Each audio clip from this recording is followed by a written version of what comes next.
Just kind of skip towards the end. Kevin Owens was close to pinning Tama 1-2, and out of nowhere becomes some random guy. I thought it was Maui Jim. No. Hell yeah, baby, he's back. He's back. Maui Jim is here. I knew it. It's my boy.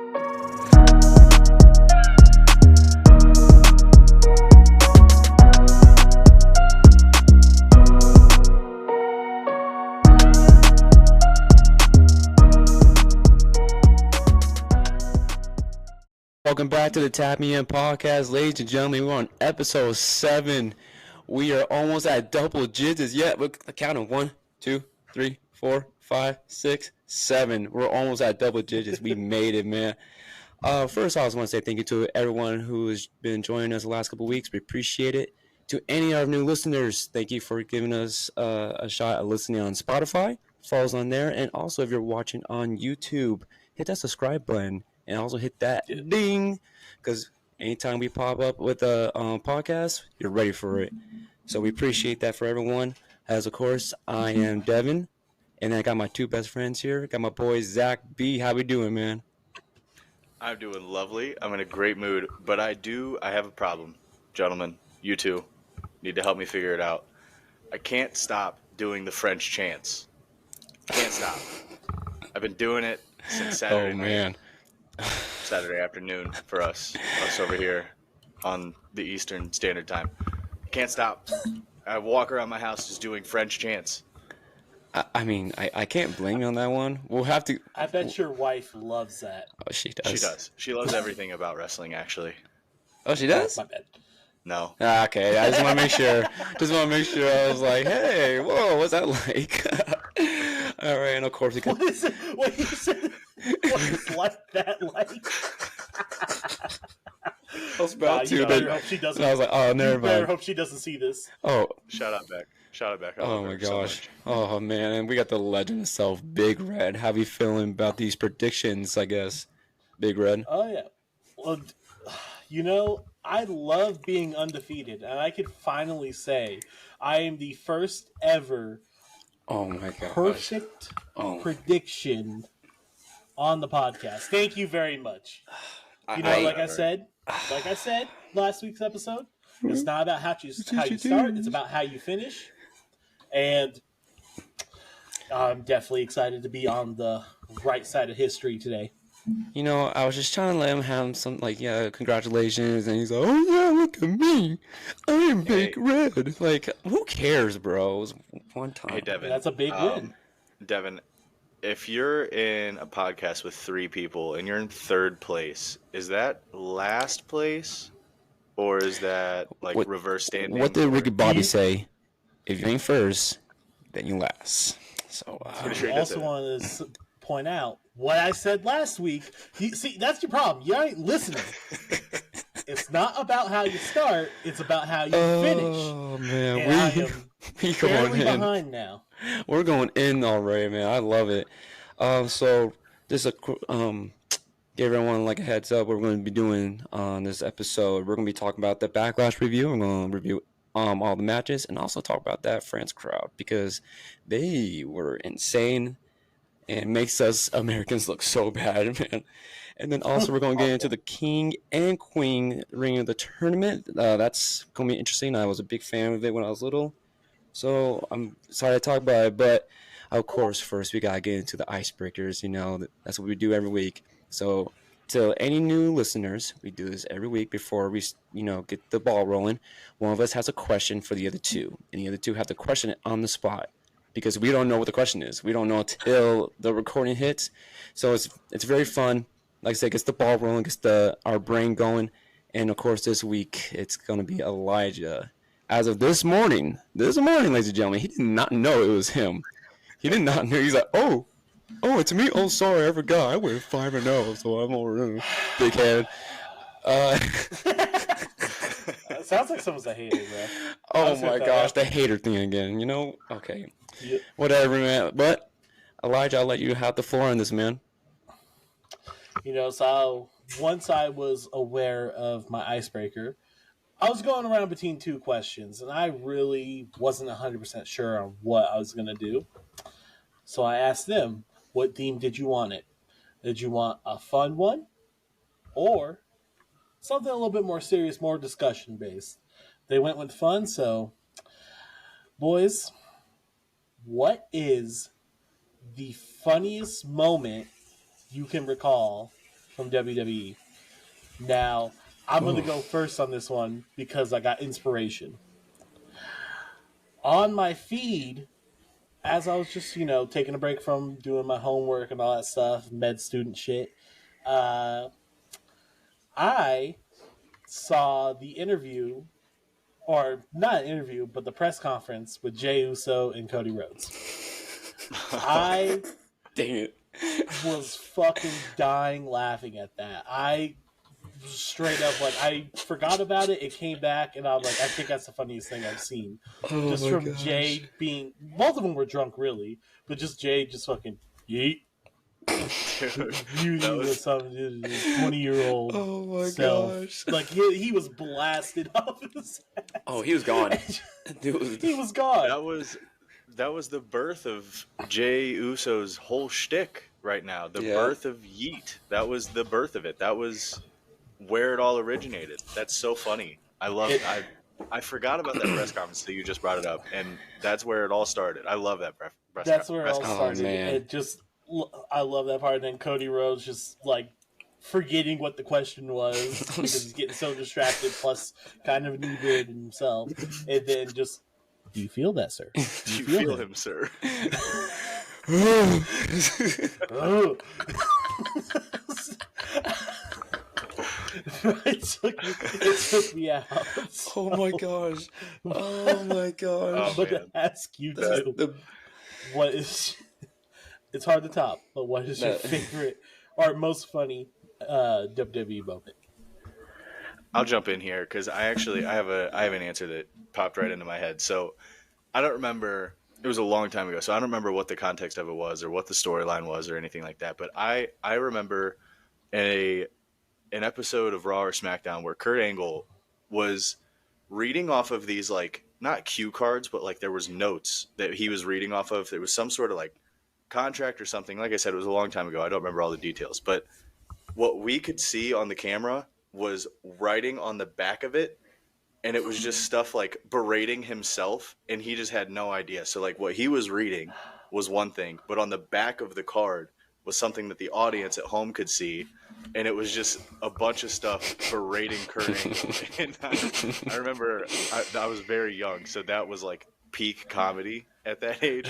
I think one of them said I'm a dork, and it just had an arrow pointing up at Kurt Angle. So obviously at a young age that was the funniest thing of all time. I could actually give you some context on that one. So Edge set him up. I'm not remembering it. Edge set him up. Edge was the one that wrote all that stuff. But he came up to him and was like, hey, I hope there's no bad blood, but we have a lot of great memories together. So it was him looking at pictures. He was oh, that's when I won the championship. Oh, this was Team Eck when it was Edge, Christian, and Kurt. And just oh my God, yeah, these are all great stuff. And it's just Edge oh, I'm a dork. I have no balls. Stuff like that. Oh, that's so good. Oh, that's awesome. Dude. I'm so glad you remembered what it was because I could not remember. I just remember that moment. Oh my gosh, I had to know. Now I had to go back to Kurt Angle again because I remember he was about to have a match with Rey Mysterio and he's having that promo. And the way he was wording the promo. Now I don't remember word for word, but I do remember one part. He was saying something about and I'm a man who likes to play with little boys. It's yo, wait, no, that's not what I meant. He said, I'm a man who likes to play with little boys. And the commentary is stop it when you have a chance. That's so funny. Oh man, oh my gosh. I had an honorary one though. I because The Rock, he's funny as hell. This is back in the Attitude Era, and he was doing what was he doing? I think it was impersonations. How you say it? He was doing he did Big Show, The Undertaker. I think he did Stone Cold, and he did Triple H. Right, it's time to play the game. We'll get in the ring. I have a tobacco for a wife. I'm like, no, you can't say that.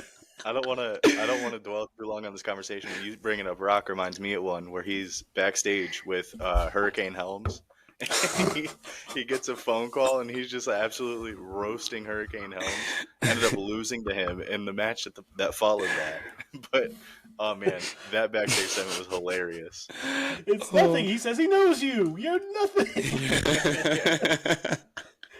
There was also another Rock one that I completely love. It was him and Coach backstage. It was Rock was going around with the microphone backstage going and stuff, and then Coach comes up and it's like talking to him like, Rock, we need to get you out there. And then he's like being super nice to Coach, which is really weird. He's like, no, come on, man. They'll do this dance. High five, right? Oh, Miami Pie, yeah. And he goes to the high five and just walks away. The Rock used to be he's the greatest, man. Oh my he used to be so so type devious. just for him by himself. Yeah. Oh my gosh, he's awesome, man. Good job on the icebreaker. That was a fun one. Had a little bit. So now we're gonna get into Backlash. Can we just first, just real quick before we get into the review, like, can we just talk about that crowd? Like, oh man, that crowd made us look bad as Americans. So it made me a little embarrassed. I'm sitting here at home and I'm just enjoying it, and I'm just like, we suck.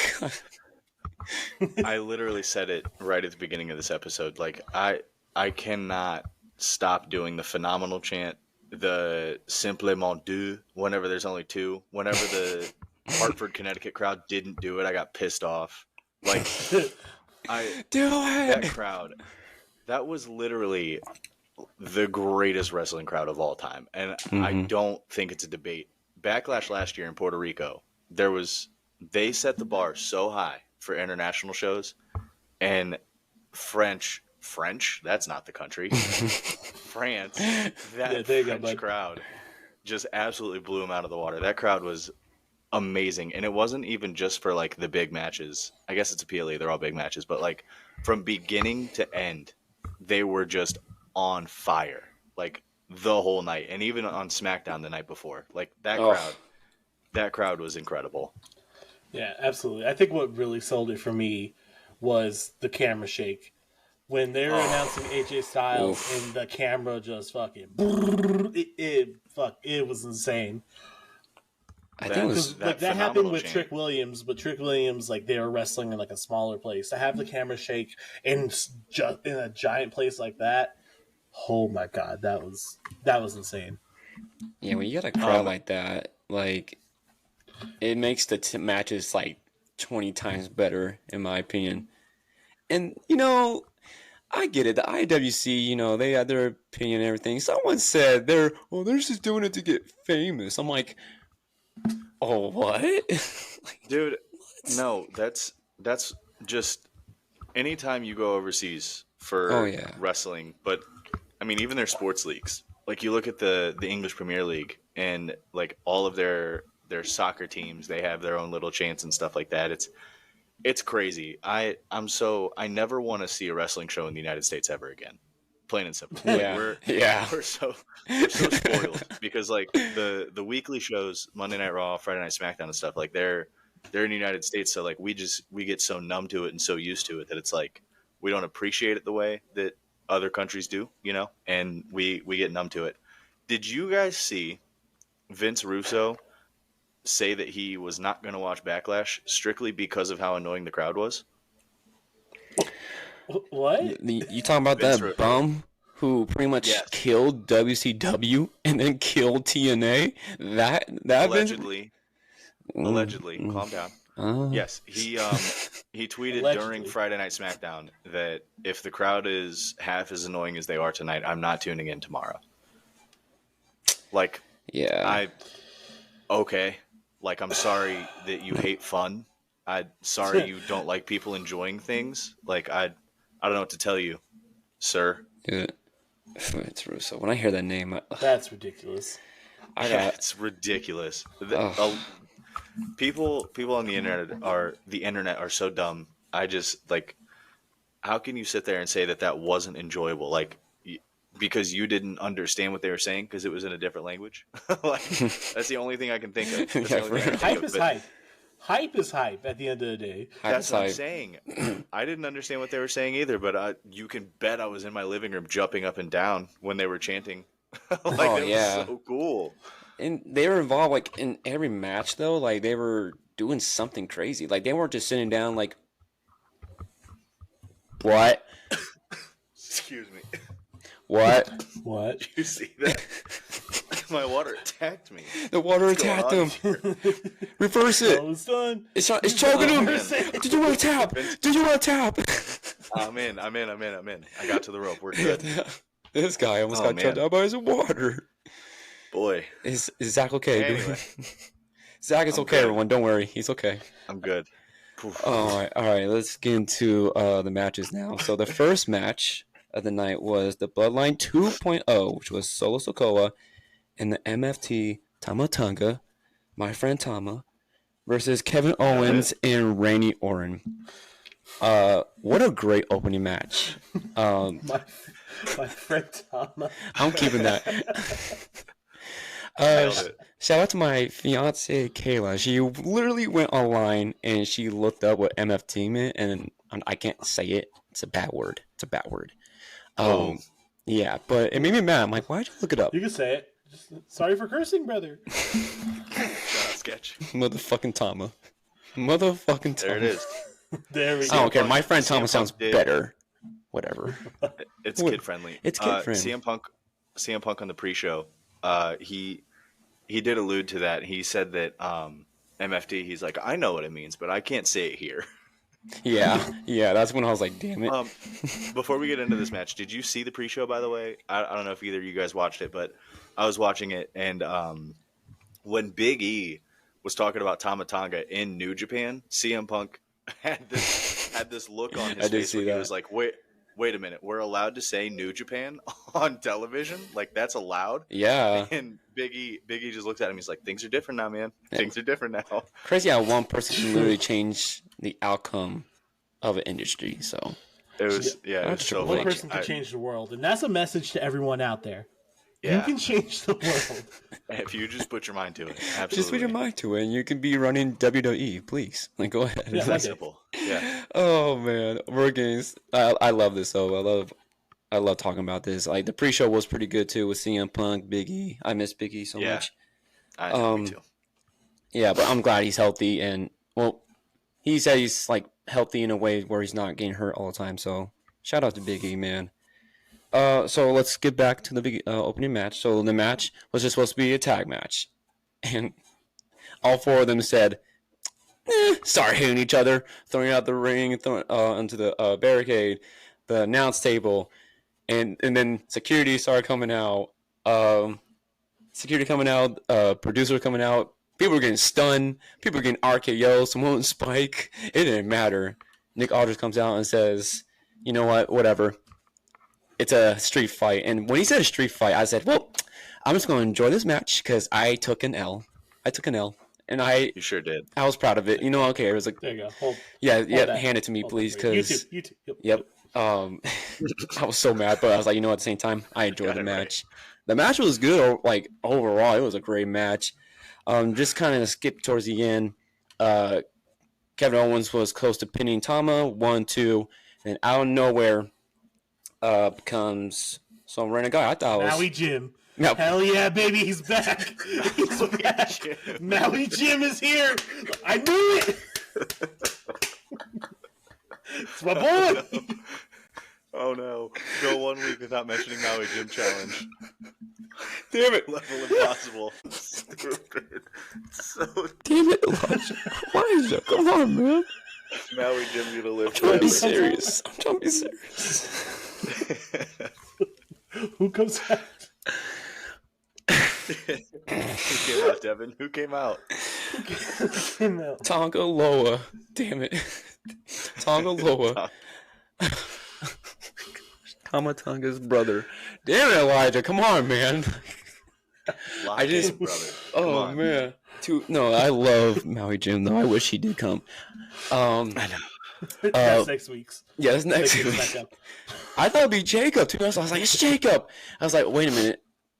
I thought it was gonna be Jacob. Now I'm not gonna act like I knew who it was. Like, oh, I know who that is. I know. Like, I'm not. I was like, that's not Jacob. That guy's too big. Who is this guy?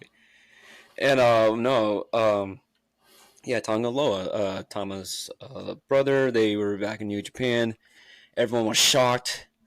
Then he had. Was he wearing a hoodie? No, he was wearing all black though. There you go. He meant business. He's like, F that hoodie, man. F that hoodie. This is all about all black, baby. Gosh, I wish it was a hoodie though. It's a little more suspense to it. But eventually helped out the Bloodline to get the win. Poor Paul Heyman. My boy's scared. My boy's scared. Man, he has no control over the Bloodline. We've never seen this before. It's pretty crazy right now. But Zach, how you feel about the match, and did you like the outcome? Were you surprised that it wasn't Jacob, but it was Tonga? Like, how do you feel about that match? Yeah, so I did. I very much enjoyed the match. It was very, very fast paced, and for this to start the show, just it got a crowd that was already hot, just even more on fire because, like you said, Nick Aldis came out, couldn't corral the situation. He was like, you know what? Street fight. You guys just do whatever you want. Like, just free reign, whatever. And I enjoyed how they had, like, the dueling cameras. One was tracking, the two guys that were going into the stands. I can't remember exactly which two it was. I think it was Solo and Randy were in the stands. Yes. And then it was Kevin and Tama. KO and Tama were around the ring, eventually making their way up the ramp. But I like how they had the split screen on there, and they had the two cameras following. Reminded me a lot of the WrestleMania tag match, the main event from night one. But yeah, this match was wild. One of my favorite, I'm sure everybody's favorite, but the spot with the brainbuster onto the chairs where Kevin Owens set up on the so chairs, awesome.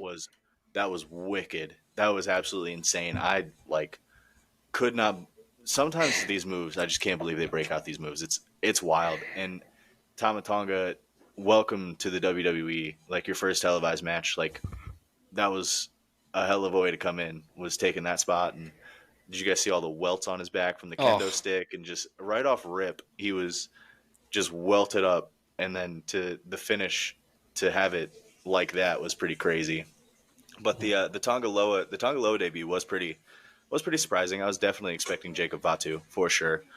But if the commentary team had not said who it was, I would not have known who it was. Very similar to you, Devin. Once they said it, I was like, oh yeah, I've heard that name. But overall, I think it was an appropriate spot to debut a new Bloodline member, just not the one that we were expecting. Mm-hmm. And I think that the right team won. For purpose of the story. I'm very interested to see where they go with Randy Orton and Kevin Owens from here, though. Yeah. Same thing to you, Elijah. How you feel about the match? I thought it was really good. I definitely, I'm glad I picked the right team. Oh my gosh. Me and Zach. He's going to say this for every match. I'm glad I picked the right person. I'm glad I picked the right team.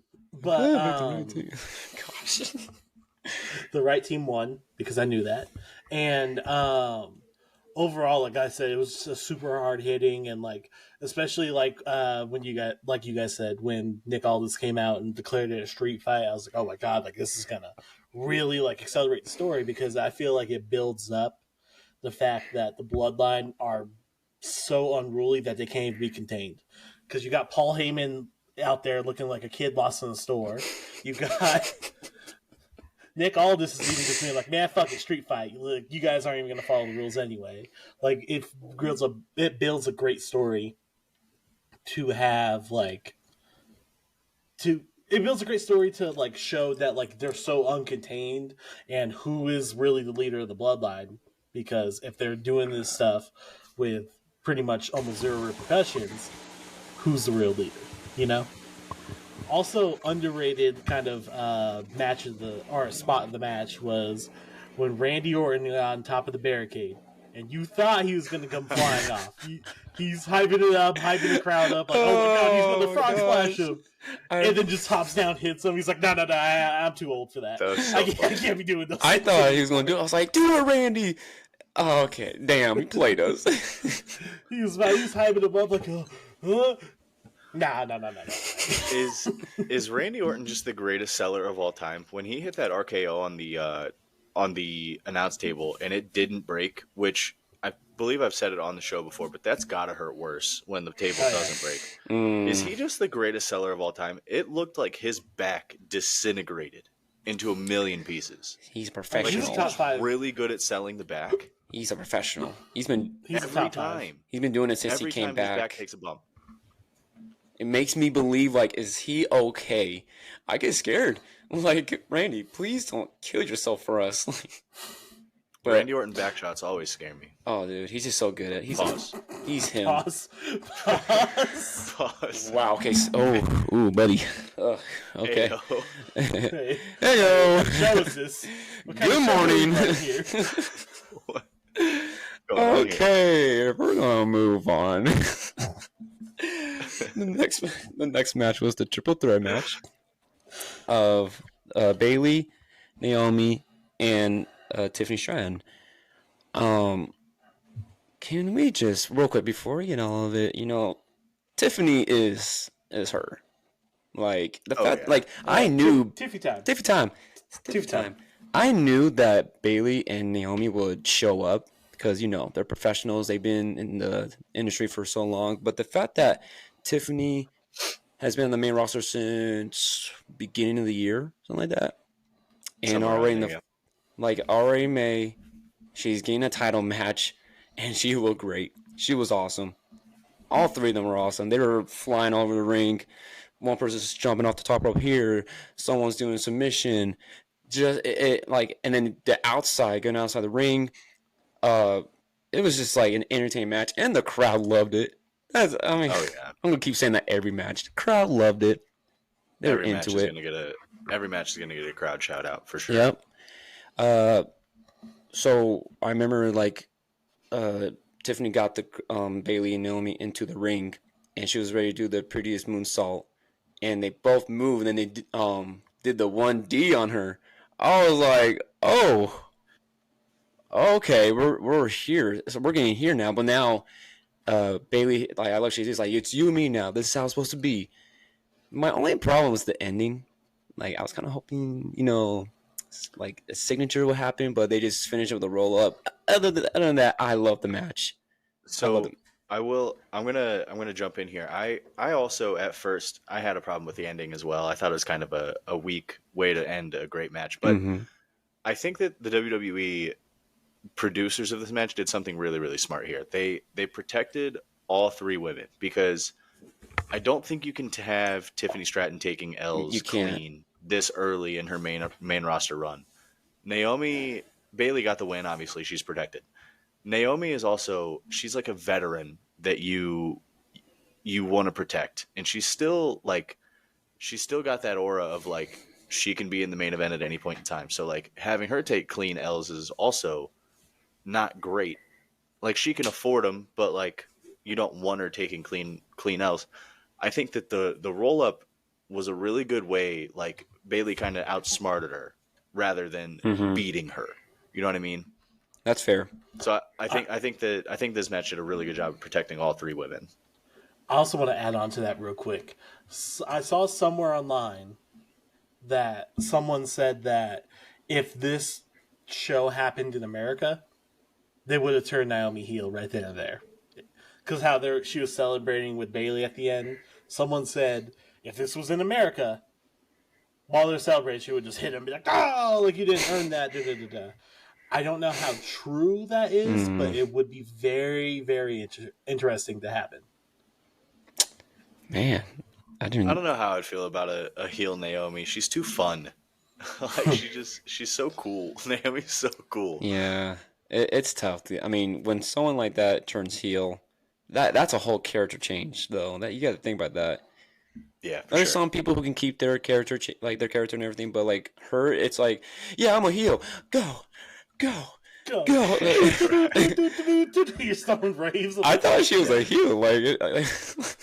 So no, I couldn't see that. But no, I enjoyed the match, but I see a future Bayley versus Tiffany Stratton feud here. I see it. Oh yeah, that could be a SummerSlam match for sure. Like that's definitely Tiffany Stratton's definitely worthy of a big four, title spot. Like Tiffany Stratton, she's so young, dude. She's only been doing this for 2 years. Like she's gonna be such a star. She's gonna be so good. Like she's gonna be around for a very long time. I agree. Get used to seeing Tiffany Stratton. It's Tiffy time. Gotta remember that. She's so over. So over, man. Even as a heel, man.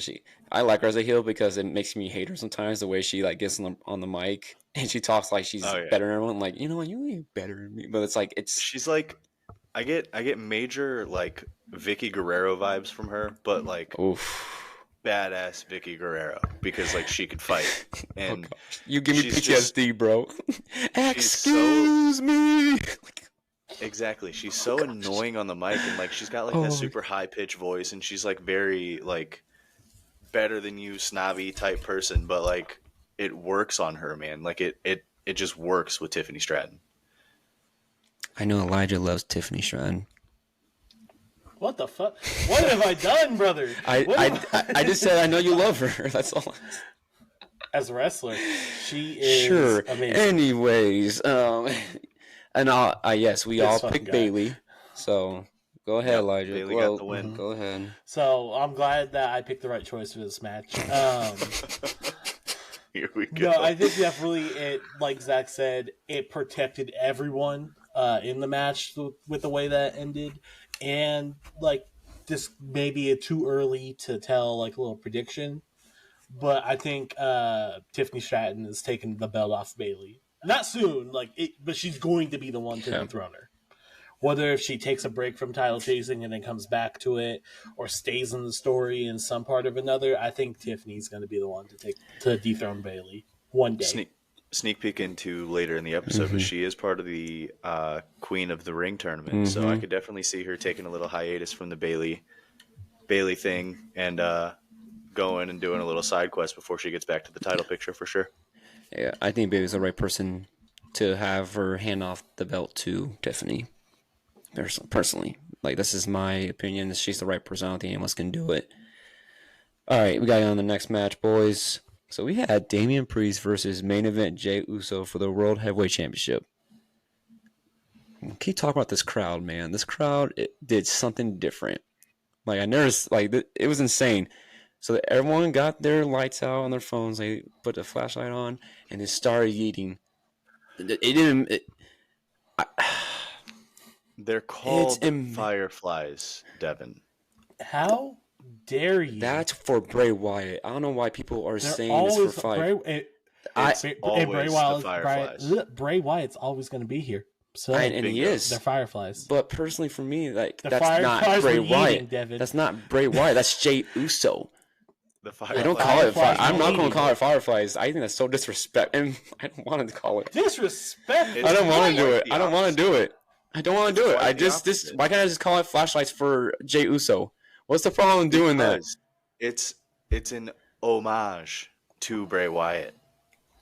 It's quite the opposite of disrespect. Well, it was different because like when they were doing that for his his documentary, they were doing that. That's cool with me. Like I'll call it fireflies for that. It's Jey Uso. Whatever, dude. And he doesn't get it. Ladies and gentlemen, I just wanted you to know, whenever I put out an opinion, these two like to kick me in the nuts. Who cares about your opinion? Well, you have to have nuts for me to kick them, first off. That's why I have a kid. That's why I have a kid. Disqualification. That's a disqualification. I would never do that. Elijah, that's why I have a kid. Yeah, that's DQ. That's why you have a kid? That's why I don't. If I don't have nuts, I don't have a kid. Where's your kid at? Sick brag, dude. Congrats on the waiting sex. in my nuts. You're looking at the. Listen here, buddy. You're talking to the heel host here. Okay. Don't talk to me like that, you motherfucker. Move on. Gosh. Anyways, the crowd went crazy for his entrance, and now it's starting to trend all over the world now, especially with our boy Zach. His favorite team is the Cleveland Cavaliers. By the way, they lost tonight. But in Game 7 against the Magic, they were doing the yeet thing at the game, so it's gained some love, man. France did something different, And then they tried to do that Monday Night Raw. It was all right. So disappointing. But that's how over Jay is. But at the same time, though, to remember that Damian Priest was also in that match. He is. I like him as a main eventer. I like him with the belt. Him and Jay did great in that match. I like the storytelling with Judgment Day. They got involved. In the last couple of weeks, he's been trying to tell them I can do it myself. JD gets involved. He keeps telling JD, dude, I can do it myself. Like, you need to get out of here. Finn also trying to get involved. And can I just say this? This made me so mad about Babyface. Why do they do this? When they're going against the heel in their faction, why does he take his eyes off the opponent? And it's like, I need to go against that guy. That's not even in the match. And Jay did that. He's like, all right, cool. Now I'm getting back in the ring. And then he loses. Like, he loses. I hate that. But it's a one-on-one match. They can't do anything to you. Yeah, if he comes in and hits you, listen, DQ. Yeah, so what's up? Like, title doesn't change hands. Title doesn't change hands on a disqualification. But they don't do that anymore. This ain't this Vince McMahon. Oh, gosh. I didn't. Whoops. Oh, God. Do you guys know wrestling at all? Do you even watch wrestling? I know what wrestling is. Sometimes. It's just a funny thing to me. It's funny. Yeah. I mean, I knew that Damian Priest was going to win. Did you knew that he was going to win, Elijah? All right. I knew he was going to win. Oh, yeah. All right, so listen, I'll jump in here since we're transitioning to yes, I picked Jey Uso. Tell me I'm wrong though. Tell me I'm wrong in my reasoning of picking Jey Uso. You're wrong. I'm not though. You beat me to the punch. That man, he is so over, dude. Like that crowd, the WWE is trying so hard to get Jey Uso over, and like everything that they're doing leads me to believe that like he is going to be world champion eventually. I don't know when it's going to happen. I thought it was going to happen Saturday. Obviously, it did not. But I love Jey Uso, man. He's so over, and this match was just full of false finish after false finish.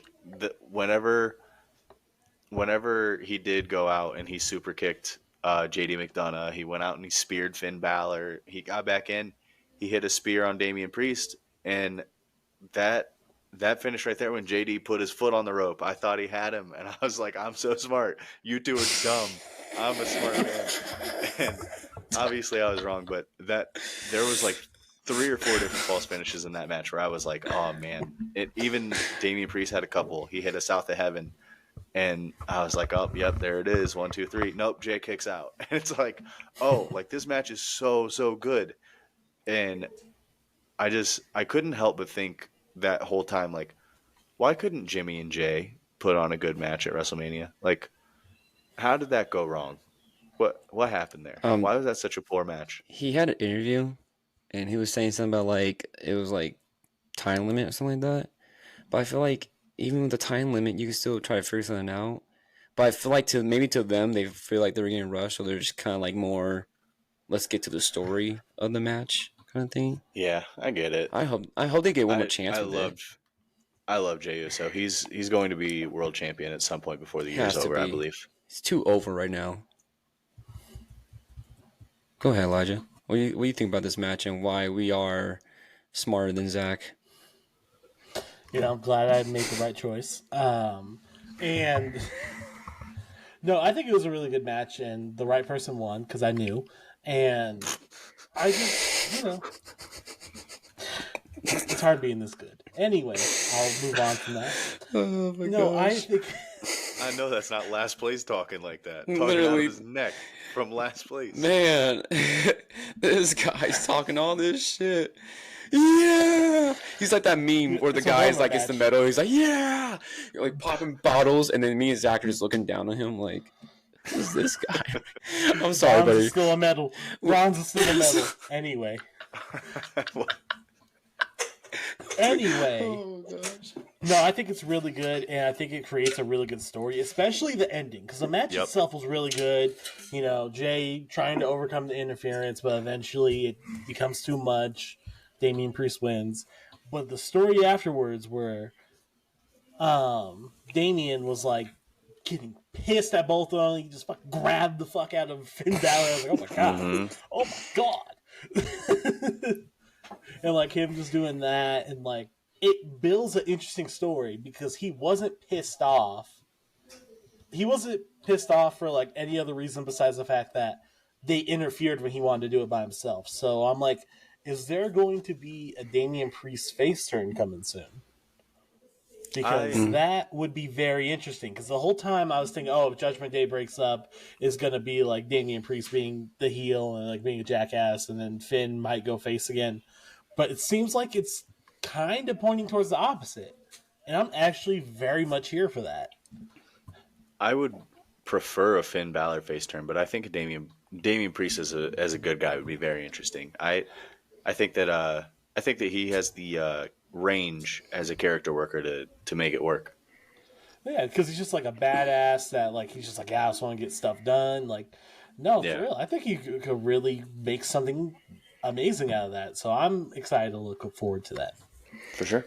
I would love to see Finn Balor versus Damian Priest feud. I would love that. SummerSlam. They have so much like history with each other. Like the last couple of years, as being in Judgment Day, they butt heads a lot. And so, like, just seeing one of them turning on one another, it's going to be very interesting.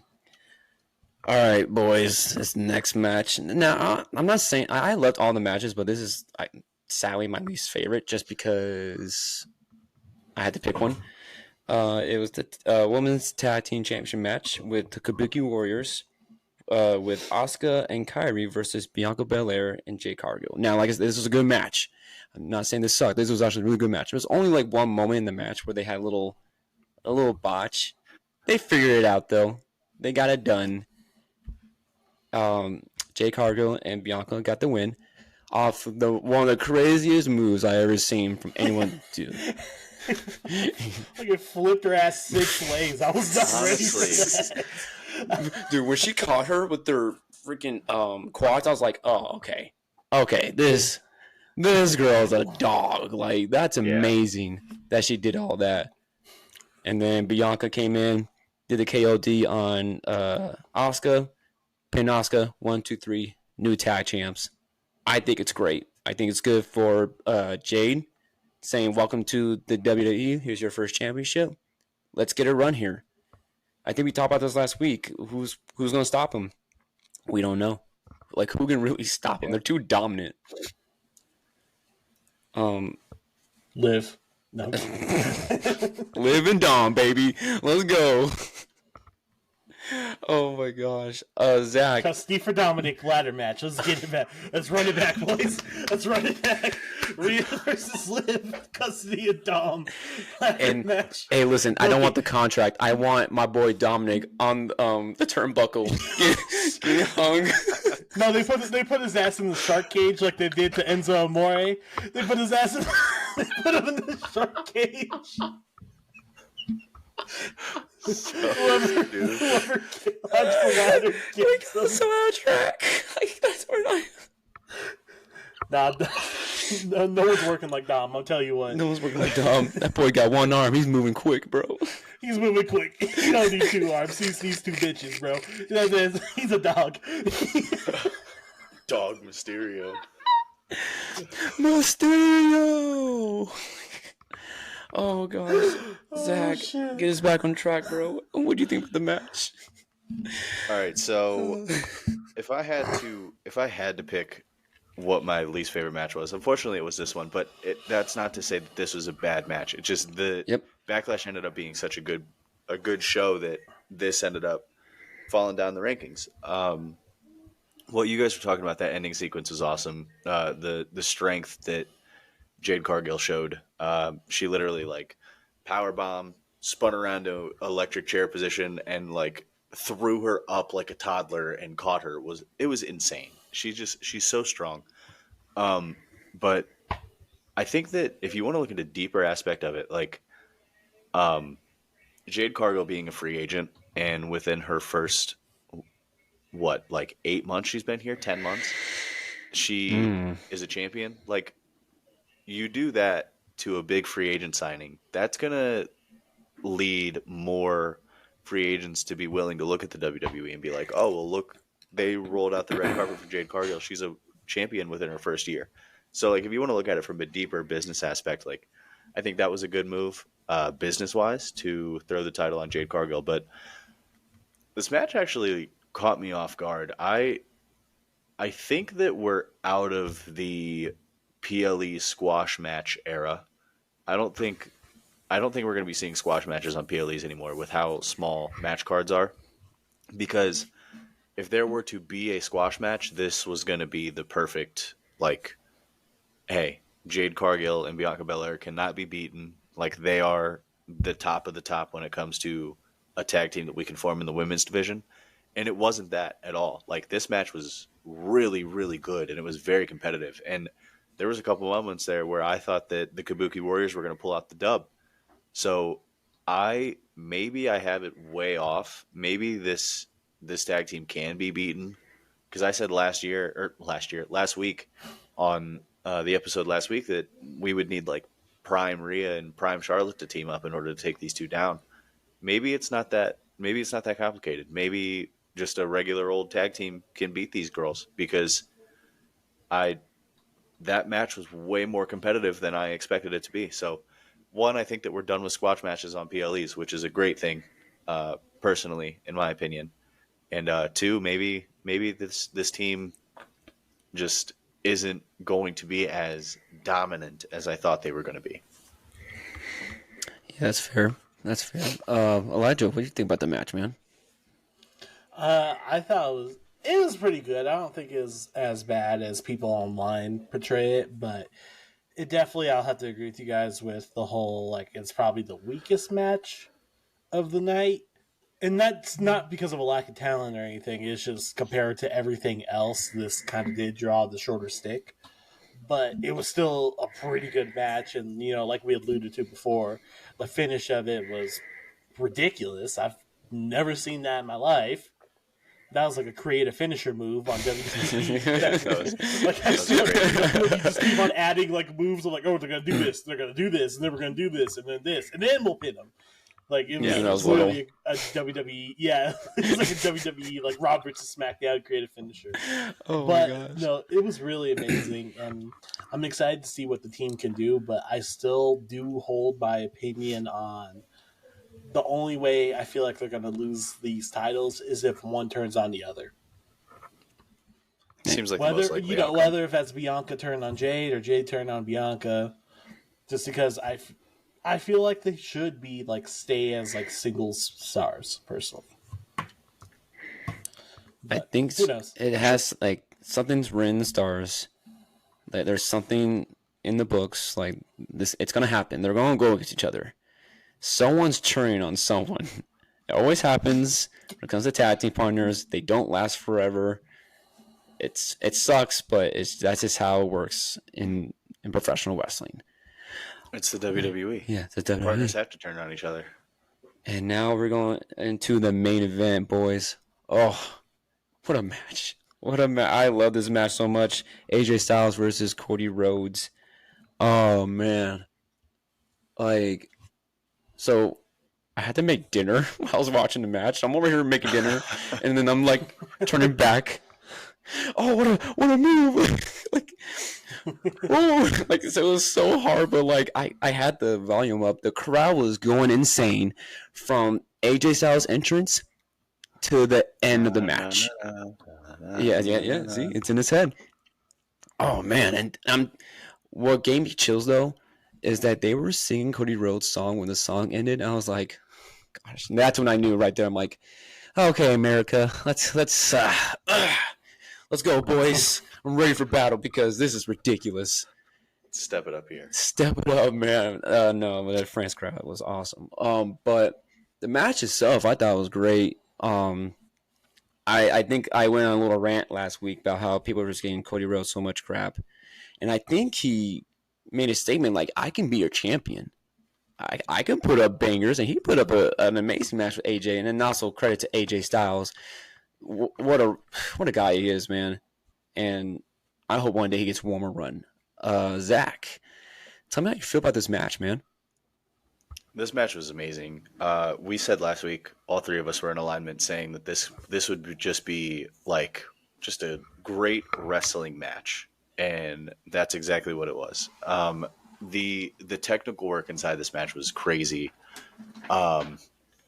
Cody Rhodes, one of my favorite parts of the match. It wasn't anything to do with wrestling, I guess, so it's kind of contradicting what I just said. But the cartwheel and the little Stardust, taunt because AJ hit him with that Friday night on SmackDown, and that was a nice little callback. And then this match got like very, very like stiff. Felt like they were actually like landing punches and stuff, and just this match all around I just enjoyed every second of it.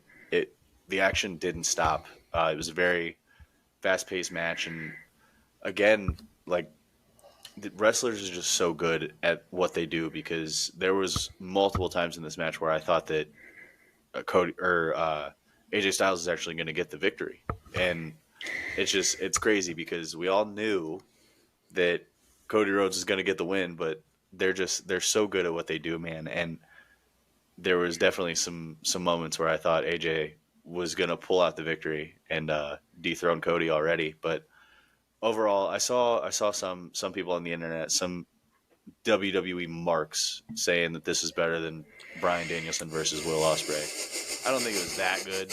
It was definitely a great wrestling match, though, but I wouldn't say it was that good. It was one of my favorite matches I've seen from Cody Rhodes, though. And AJ Styles, just give him endless amounts of flowers, because when is he ever going to slow down? Like, is he ever going to have a downfall? Like, I feel like he's still in, like, he's so beefy now. So, like, he's had to change his moveset. Like, the dude is absolutely ripped, and he's just still out there just putting on absolute classics. AJ Styles, man, one of my all-time favorites, and I can't believe that he's still at this age just putting up 5-star matches the way that he is. Real quick before we get to Big Red, so like because I told Big Red about this. Someone said that this match was better than Will Ospreay and Daniel Bryan. Now I think that's a little too far, but I'm not. I think I said this before. Like, this match was amazing. I enjoyed it. To say it was better than Will Ospreay and Daniel Bryan, let's calm down, Bryan guys. Danielson. Daniel Bryan. Dang it! Why do I got you're right. It's not Daniel Bryan. That was when he was with WWE. Silly. It's Bryan Danielson. Come on, buddy. It's his Bryan. real name. Yeah. I like Bryan Danielson better, to be honest. That name sounds way It fits better. him better. I just know. I think I'm just so used to Daniel Bryan. I don't know, but Bryan Danielson is one of the best wrestlers in the world. So is Will Ospreay. But I just, that's just my take on it. Elijah, did you think that match was better than Will Ospreay and Bryan Danielson? Because I know you talk about it. You're like, oh yeah, Cody Rhodes is the greatest wrestler of all time because I picked him. You little punk. Yes, I'm glad I made the correct choice once again. It's the first time you've heard that tonight. Yeah, but no, I do definitely think, like, I would say confidently it's probably top 10 match of the year. I can say that with confidence. I like that. Easily top 10. Easily. I can say that. Yeah, top 10. You can argue top 5, but guarantee top 10 match of the year. And out of any company, too. But I really was good. And just like I said before, the shaking of the camera during AJ Styles' entrance, or when they were announcing him and stuff like that, and like the crowd really, really, like, because wrestling crowds nowadays, for the most part, kind of inhibit the show. Like, they're kind of like, they could be annoying, but when there's just so much energy and so much passion into it, it really adds on to the show in a very positive way. I definitely loved the match itself, even without the crowd. There were a lot of amazing spots, like the top rope Cody cutter. Oh, that was crazy. That was awesome. Style slash, all the stuff. It was an amazing match, and like, it was definitely one that I'd go back to and like just watch for fun, like, oh, I got something going on. Let me throw on the Styles Rhodes match. Another thing that I saw online, which I have to do my research, so take this with a grain of salt. AJ Styles, what was his outfit? Was inspiration to when AJ Styles faced Dusty Rhodes for the NWA World Championship. I think commentary did mention that. Did they? Okay, I didn't. I'm pretty sure they did, unless I'm misremembering. But I'm pretty sure commentary made a comment about that. Yeah. Because I thought that was a really good storytelling aspect as well. So I definitely, I'd go back and watch it. Amazing match, top 10 of the year for sure, no questions asked. So we're gonna get into it. Match of the night. I'll let Elijah go first on this one. What was your favorite match of the night? I mean, I've already sang its praises. It's got to be Cody AJ. Like, I loved every single match of the night, but like that specifically, the crowd was the most invested into it. I think it had the best spots, arguably. You could debate that. But overall, just the story it told, and just having like two of like some of the best wrestlers today, possibly even ever, going into that main event, like it built everything, and like the story was perfectly right, and like everything just came together in one to create such a beautiful masterpiece. So I do say it is definitely AJ Styles versus Cody Rhodes. Are you picking back on this, Zach?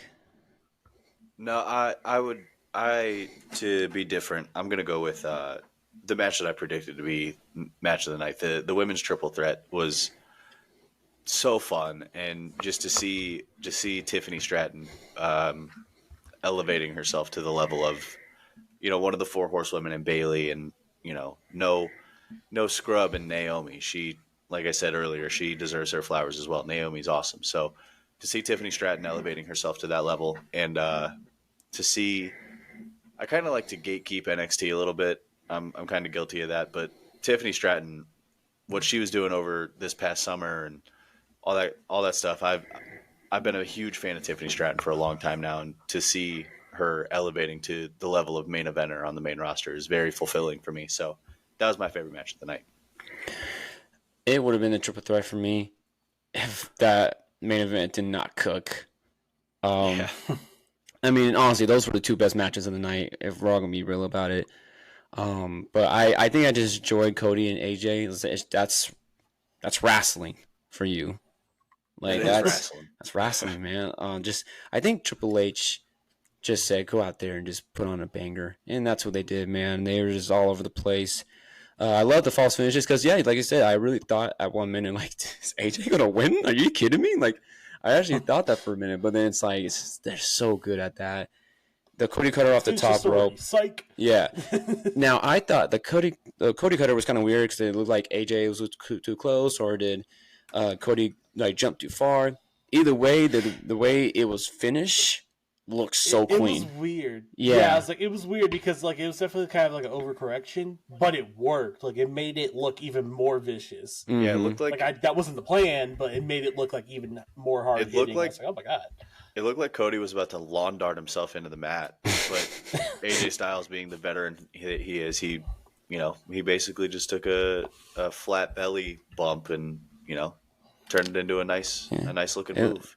Hey, it was a great match. So, what would you guys grade the PLE, A through F? What would I'll go with Zach first. What do you think? So, if this show took place in Hershey, Pennsylvania, for example, what a random city. Yeah, that's what I'm saying. It's true. It would still be like an A- show, but this crowd, I know that we've been saying it the whole show, but this crowd took this show above and beyond into an A++, despite what Vince Russo says.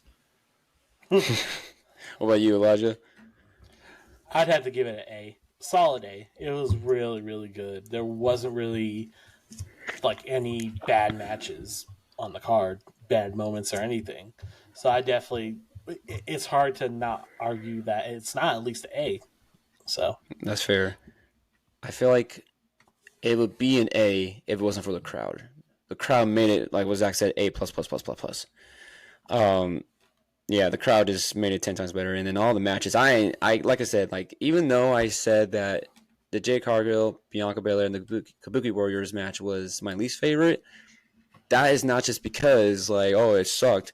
It was a great match. It's just all 5 matches were so good. It's one of them, I had to pick one of them. So great. It was a great PLE. I enjoyed it. Same like a lot of people did too, except for one person, because he didn't watch it.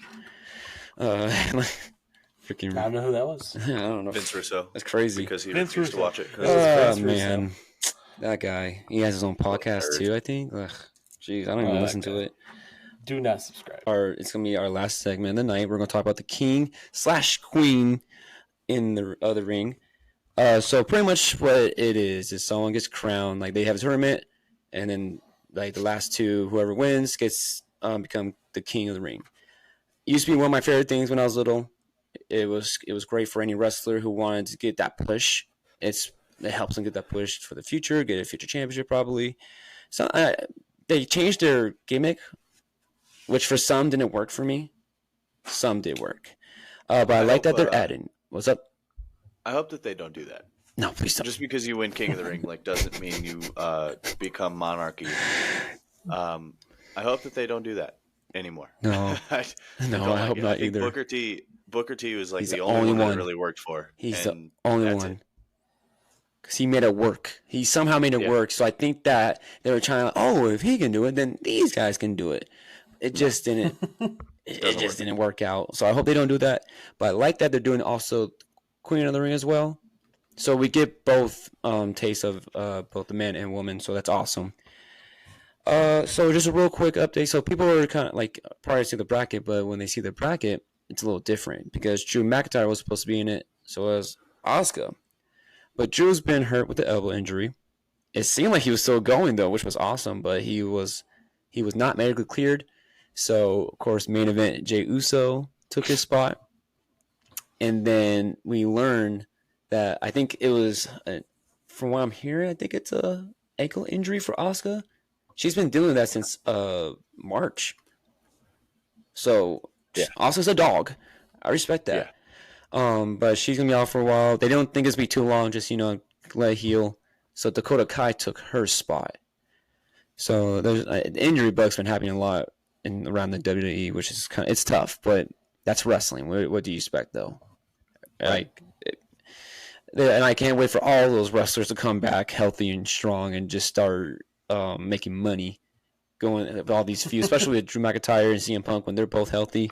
It's gonna be people are gonna get food on the table, get new beds, maybe a new car. Who knows? Because that feud is already awesome, and they haven't even had a match yet. So we're gonna do a little questionnaire. So for the first one, we're gonna do wrestlers who were snubbed. I'll go first.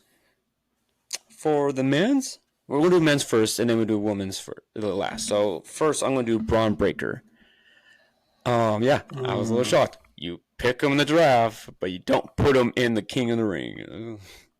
You put Ilya Dragunov in it. That's weird. I don't know. I feel like Braun should have got his shot. I don't think he would have won it though, but I think he at least made it that's a tough one. Maybe pass the second round at least. At least get the second round. I think the Raw finals. Yeah, something like that. He's just so good. I just feel like you gotta let him get that shot and let everyone see what he can do. Zach, do you have a snub for the men's?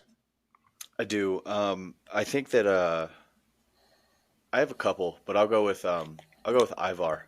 I think that Ivar getting snubbed. I feel like the King of the Ring tournament's you got to have some main eventers in there, but I think it's a good tournament for the mid card to kind of elevate themselves. And I know he's been spending some time down in NXT, so he's kind of bouncing back and forth. But I don't know. I feel like the work that he's done ever since Eric, his tag team partner, got hurt. This little singles run that Ivar has been on over the last 5, 6, 7 months, however long it's been. I've really enjoyed it, and it actually made me realize how good of a worker Ivar is. So I think that I don't think he would have won it. I don't think he would have gone very far, but I think it would have been a nice little tip of the cap to Ivar for all the work he's been doing lately. So I feel like he should have been in it. Elijah, do you have one? I had to think about it because there's definitely a lot of amazing people that I wanted to be in King of the Ring, and then they actually did end up getting selected, so it worked for me. But I think one of them that I was kind of surprised that they didn't throw in was Bronson Reed. Because especially with his, like, you know, kind of competing for the IC title picture and just, like, being a big badass on top of that, I'm like, I'm surprised he'd be pretty good. Like, getting through a couple rounds and stuff, like, it would have made sense just to be like, yeah, like, I'm going to flex on you no matter what. It was kind of surprising. No, I have to agree with that. I think they're just doing it. He's not in it because he's in that feud, I guess, with Sammy and but then there's other people who are still in feuds. Because, like, Rey Mysterio's in it. He's still feuding with Dom and, like, the whole LWO implosion. Mm-hmm. Like, there's still a lot of stuff. I noticed that we all three... Sorry to interrupt you, Devin. I noticed that we all three picked Monday Night Raw superstars. That Raw roster is just so stacked, and that's a big part of why these guys did get snubbed, because that Raw roster is crazy. They are absolutely loaded over there Monday nights. If I had one honorary one, it would be Andrade for SmackDown. Sure, yeah. Yeah, I was actually really shocked that he wasn't in it. Must have a plan for him, but I guess we'll see what happens. But I was very shocked he wasn't. So that's my honorary one. Zach, do you have one for the women's? Do you have anyone that think that should have made it? I do. It's kind of I understand why she's not in it, because she's currently injured, but I don't want people to forget about Raquel Rodriguez. She is. I think that she would have been the perfect type of this tournament style Queen of the Ring bracket type. She would have dominated, I believe. Raquel Rodriguez is one of my favorite women on the roster, and it absolutely sucks what she's going through right now in real life. But I don't want people to forget how awesome Raquel Rodriguez is. I think I would have loved to see her in this tournament. It's obvious why she's not in it, dealing with the real life issues, but I would have loved to see Raquel in Queen of the Ring tournament. Oh, that's a good one. It kind of sucks because you kind of do forget about her, especially you haven't seen her since the Elimination Chamber, so that was pretty tough. Elijah, you have one for the women's? Yeah, I kind of like see why she's not in it, but I'm surprised they didn't throw Kairi Sane in there as well, just because, you know, you got initially Asuka, then got replaced by Dakota Kai, but then also it's like, if you're going to have those two, why not also throw in Kairi Sane? Because people tend to forget she's an amazing singles wrestler as well. Like that insane elbow. Oh, yeah. No pun intended. Oh, dude. Like it. One of my favorite moves. One of my favorite moves. Like one of the best elbow drops of all time. She goes high up there. Like, it kicks the legs out. Like it's literally a fuck you elbow. It's like you're gonna die. You're gonna die. You better just see her coming down with that bony elbow, and you're like, no. Like, kicks her legs out, so you know she's throwing all of her body weight on it. There is no catching. You're catching her. Yeah, you're catching her or you're dead. Yeah, you're catching the whole thing. But I think she would have been a real amazing wrestler with it. Plus, what if Io Sky and Kairi Sane get matched up? Then there's kind of like, it throws a little like wrench in there on top of that. So I don't know if that was what their plan would have been with Queen of the Ring, but I thought it would be pretty interesting. I'm surprised she's not in there at all. Mm-hmm. That match also would have been really, really good. Io Sky versus Kairi Sane. Oh man, that match would have been great. Oh yeah, absolutely. I need it. So I had a tough one today. Seeing this, I was like, so the closest person to me when I saw like the roster, like who was snubbed, it was Kiana James. But here's the thing, though, I don't think she was snubbed. I was kind of looking at the roster for the women's tournament, and I was like, you know what? I don't see a snub. I think what they have right now for both Raw and SmackDown is perfect. Not saying that Kiana James shouldn't be in it. I'm not saying that at all. Like, I'd love to see her more, especially now she's gonna be on Raw. I don't know. I don't have one, which is kind of insane. It's because usually this is what we have planned, and like, we need to trying to find someone. But I just look at this roster for the women's, and I'm just like, man, I think everyone on here is perfect, like right where they need to be, honestly. I can see it. I think that's a bit of a cop-out answer. As a man, I would never, but okay. Okay, cool. Whatever. Whatever. I just try to get my honest answer, and just well, nice try. Right. Nice try. You really gotta pick one. Yeah, good luck. As a man, I would never cop out of anything. But it's not even copping out when I feel like every woman on the roster that's in the tournament is perfectly set where they need to be. Sounds like someone was lazy. Couldn't think of an answer. I don't know. Yeah. Maybe that's just me. Okay. I mean, I take notes for this show, but yeah, some of us had to prepare. All right. Ooh, we'll talk after the show, boys. Oh, gosh. All right. So now let's pick our winners for both the men and women. I'll go first because I actually have an answer, man. Jeez. To clarify, this is not our prediction. This is who we would want to win, who we want to see win. And we'll make our predictions when the time comes the week of the PLE. But for me, I think for the man, it should be Gunther. First off, that match he had with Sheamus, I had to go back because I fell asleep during before the match started, so I was kind of mad about myself by that.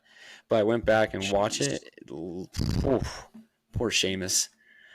Boy got ripped to shreds. Like his chest. He also fucked up Gunther though. So yeah, I mean, yeah, he did. But like, let's be Gunther probably like. That was nothing. Like, he's him, man, and light work. And light work. He I don't know. I feel like it would be a good thing for Gunther to get that push for like a guy that can get to get the World Heavyweight Championship around his waist. He had a good run with the IC title. I think this is just good for him. I just hope they don't change his gimmick. And then I am King General. Like, oh gosh, no. They're like King General. Oh my gosh, it was random. Literally, just something came in my head. It would be the stupidest thing ever. It would be something like that. But no, I think Gunther can win this all. I really can. I hope it's. I honestly hope him and Lyon need to wrestle again. I need to see that match. If I don't, I'll cry.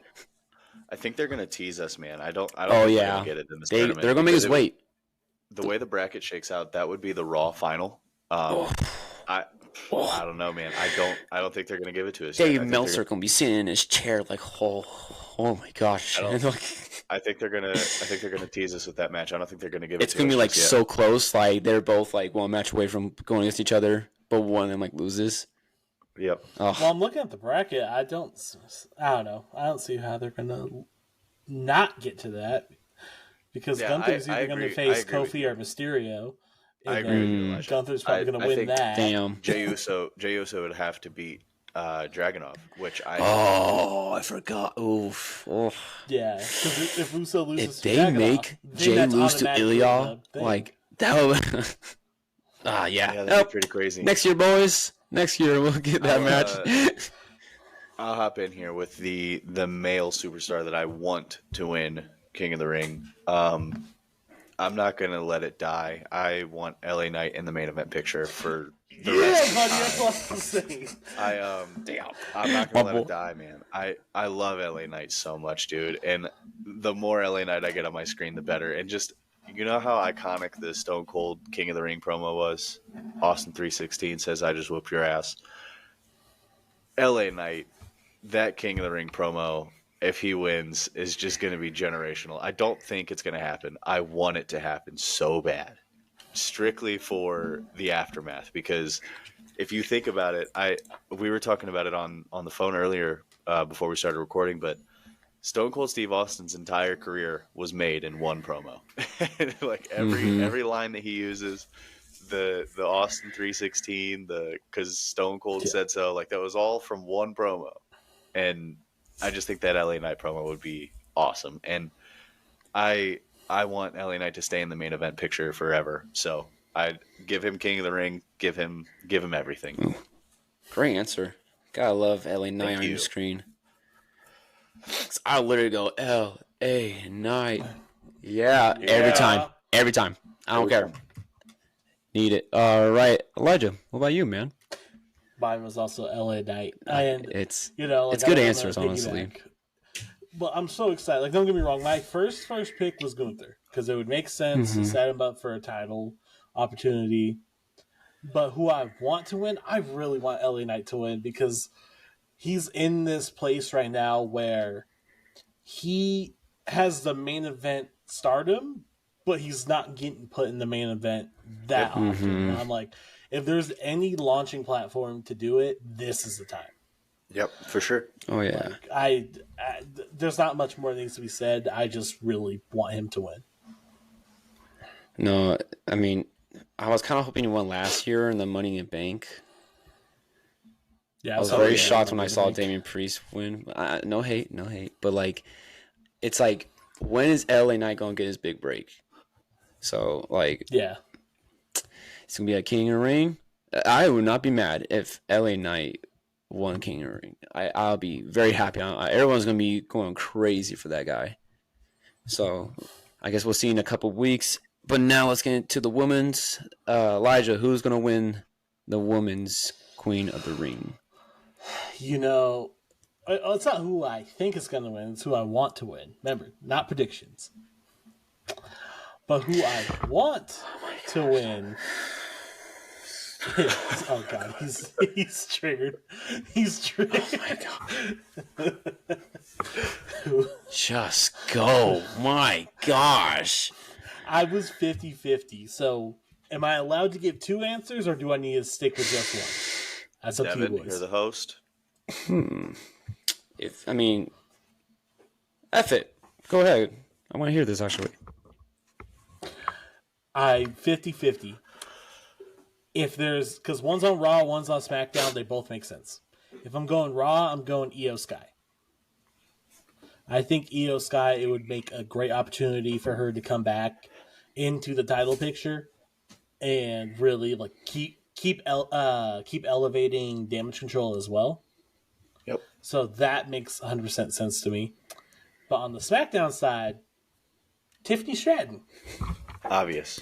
Like obvious answer. It's Tiffy time. It's Tiffy time. Like literally, she's already getting like main event opportunities and excelling in them. So why not strap the rocket onto her, have her win Queen of the Ring, and then eventually turn that into a title opportunity? All right. Zach, who do you want to win the Queen of the So I found myself for the men's and women's. I love when young talent gets pushed. And as I said a little bit ago, like I'm kind of a gatekeeper for NXT. So my answer is actually Blair Davenport. A really good way to introduce her to the main roster. And from a perspective of like, there's not a lot of like natural heels, like career long heels in the women's division.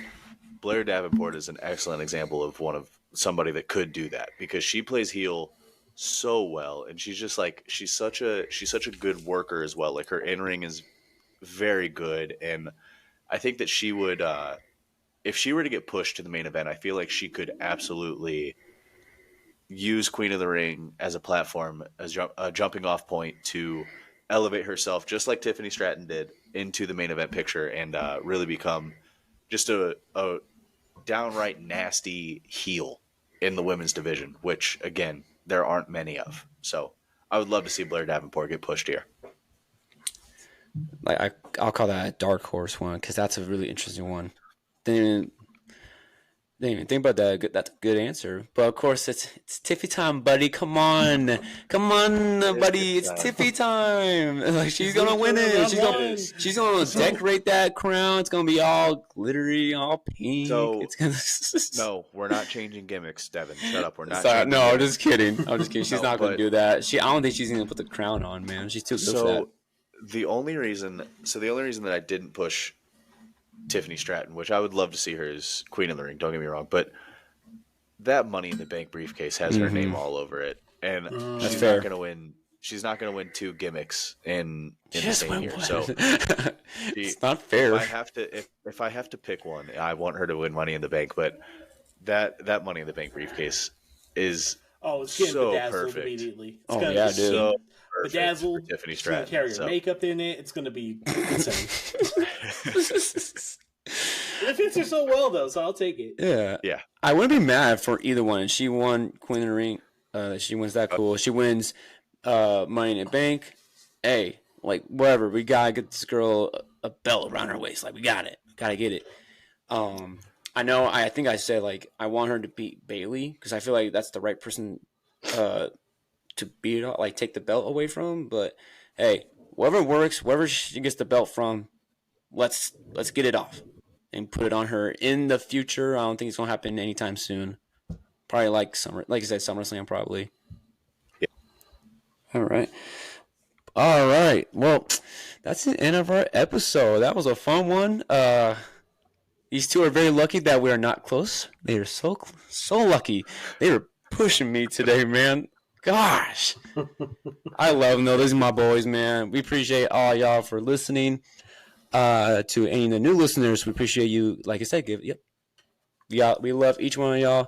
If you want to check out our social media, it is tag me in pod. Pretty easy for all socials, for X, Insta, TikTok, Facebook, all of it. And of course, once again, hit that subscribe button. Hit us up. We're fun. Please. Give us a shot, man. Thank y'all so much. It's one button. So easy. It's one button. Click. We appreciate y'all so much, man. And of course, we'll see y'all next week. Peace.